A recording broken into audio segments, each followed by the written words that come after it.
Amen. Praise the Lord. Hallelujah. I give my highest praise, glory, honor, majesty belongs only to our dearest Jesus. And double honor and respect to our very beloved Honorable Pastor Will Estrada Almeda and to our beloved Assistant Pastor Lina C. Almeda. And we always remember and cherish their blessed and memorous teachings. And I give my greetings to all the beloved Almeda's family, to all the preachers po, and to all of you, my beloved brethren. Isa pong mapagpalang gabi po sa ating lahat. Hallelujah, praise the Lord. At nagpapasalamat po ako muli sa ating pinakamamahal na Panginoong Hesus sa gininto ang pagkakataon na sa muli ay ipinagkaloob niyo po sa akin na makapagpasalamat po sa gabing ito, mga minamahal. Salamat sa ating pinakamamahal na Panginoong Hesus. At balikan ko lamang po, mga minamahal, ang mga dakilang gawa ng ating pinakamamahal na Panginoon Hesus.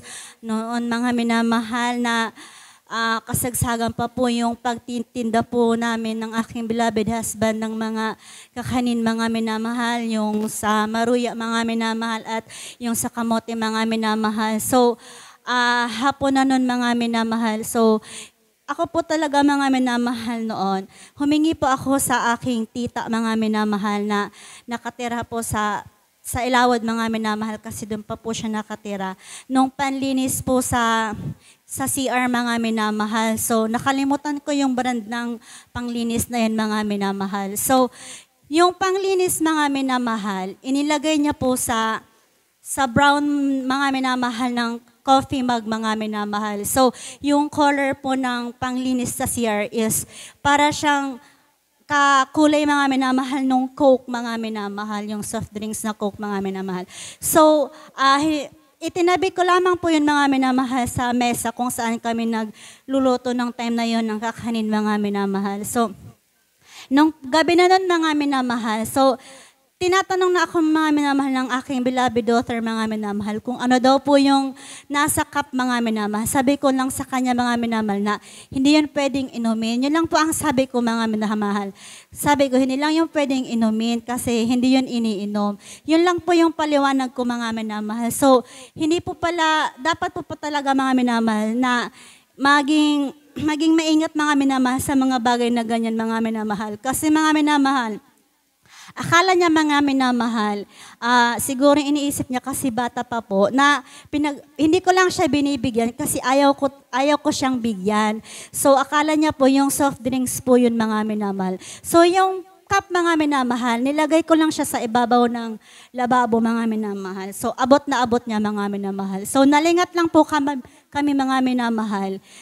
Uminom pala po siya noon, mga minamahal. So, hindi namin namalayan, mga minamahal. So, nung time na yun, mga minamahal, parang nahihirapan na siya, mga minamahal, na huminga, mga minamahal. So, at nung tinatanong na namin, mga mahal, kung ano yung ginawa niya, mga minamahal, na yun nga, mga minamahal, yung tinuturo niya, na uminom siya po, mga minamahal, nung panglinis ng CR, mga minamahal. So, narayan po, mga minamahal, na takot na takot po kami noon, mga minamahal, kasi hindi po namin alam kung ano yung mangyayari sa kanya, mga minamahal. So, hating gabi na noon, mga minamahal, inoobserbahan po namin kung ano yung magiging reaction ng aking beloved daughter, mga minamahal.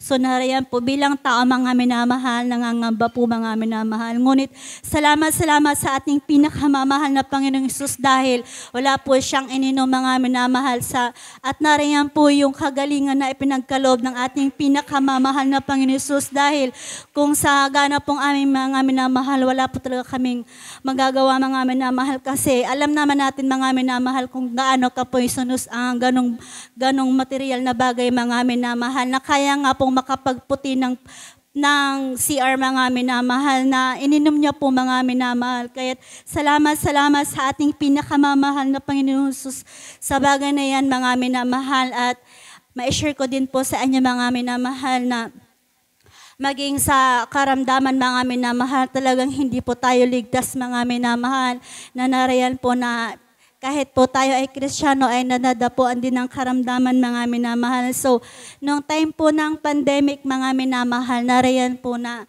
sabay po kaming nagkasakit ng aking beloved husband, mga minamahal, na kung magpapacheck up po kami, mga minamahal, sa center, mga minamahal, siguradong positive na po kami noong time na yun, mga minamahal, sa COVID-19, mga minamahal. Kasi talagang wala po kaming panglasa, mga minamahal. Wala po kaming, yung pang-amoy namin, mga minamahal, wala na yan, mga minamahal. So kahit kulungan nga, mga minamahal, Downy, hindi na namin yan, mga minamahal, naaamoy, mga minamahal. So narayan po na, bagaman po ganun yung nararamdaman namin, mga minamahal, narayan po na kumikilos pa rin po kami, mga minamahal, kasi wala naman pong ibang gagawa ng trabaho, mga minamahal. Narayan pa rin po yung gabay at kahabagan po ng ating pinakamamahal na Panginoon Jesus. Hallelujah, praise the Lord.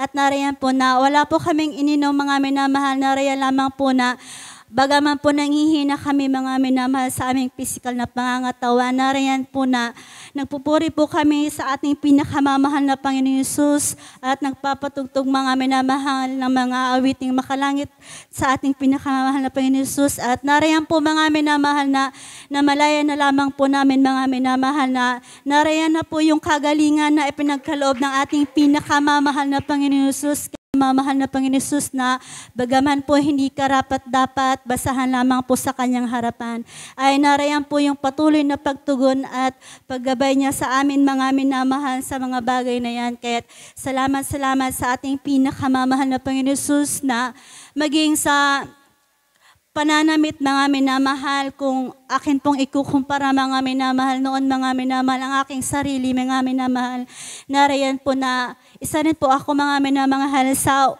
sumusuot talaga, mga minamahal, ng walang kabanalan, mga minamahal. At narayan po, mga minamahal, na pinapasalamatan ko po sa ating pinakamamahal na Panginoon Jesus, na mula po nang makilala ko po siya dito sa gawain niya, mga minamahal, narayan po na tinuruan niya po, mga minamahal, ng tamang pananamit na may kabanalan, mga minamahal. Kaya salamat sa ating pinakamamahal na Panginoon Jesus, dahil kung hindi po, mga minamahal, na abot ng panalangin ng ating mahal na pastor, mga minamahal, hindi ko po alam kung saan po kami ngayon, mga minamahal. At kahit salamat sa ating pinakamamahal na Panginoon Jesus, dahil sa muli, mga minamahal, nariyan po siya palagi, mga minamahal, upang kami po ay gabayan, mga minamahal, at mag-provide po ng pangailangan namin sa araw-araw, mga minamahal. Kaya salamat sa ating pinakamamahal na Panginoon Jesus, dahil wala po kaming ibang inaasahan, mga minamahal. Hallelujah, praise the Lord. Tanging ating pinakamamahal na Panginoon Jesus lamang. Hallelujah, praise the Lord. At nariyan po, mga minamahal, bilang karagdagan, mga minamahal, kami po ay mag-aalay ng makalangit na awitin sa ating pinakamamahal na Panginoong Jesus.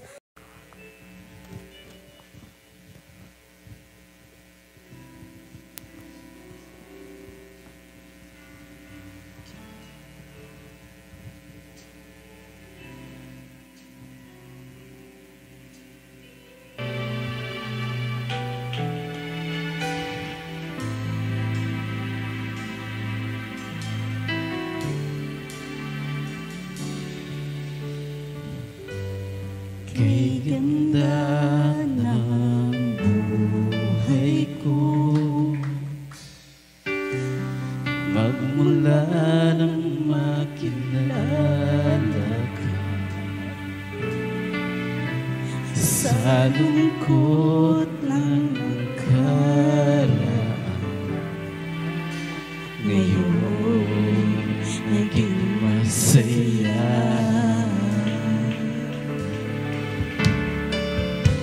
Salamat po, Panginoon. Ang tulad ko'y binago mo, nilinis at inako mo lahat ng sala ko.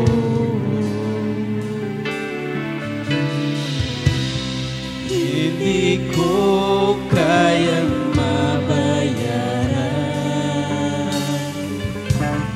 ang iyong pagmamahal.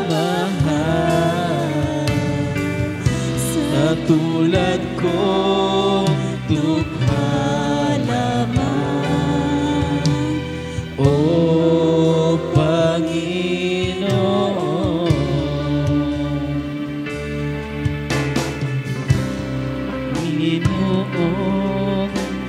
gamitin mo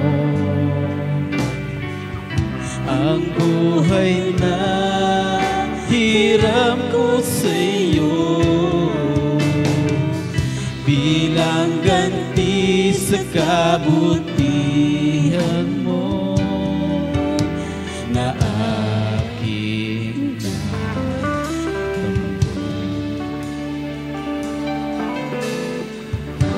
kaya ngayon aking laan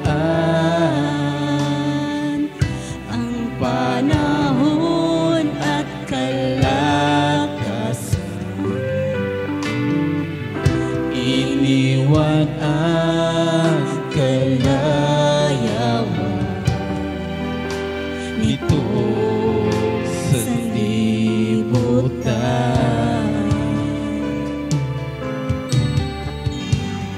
Dumating man ang sandali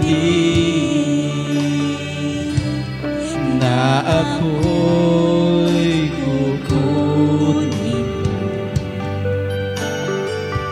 tungo sa iyong kaharian na siyang inilaan.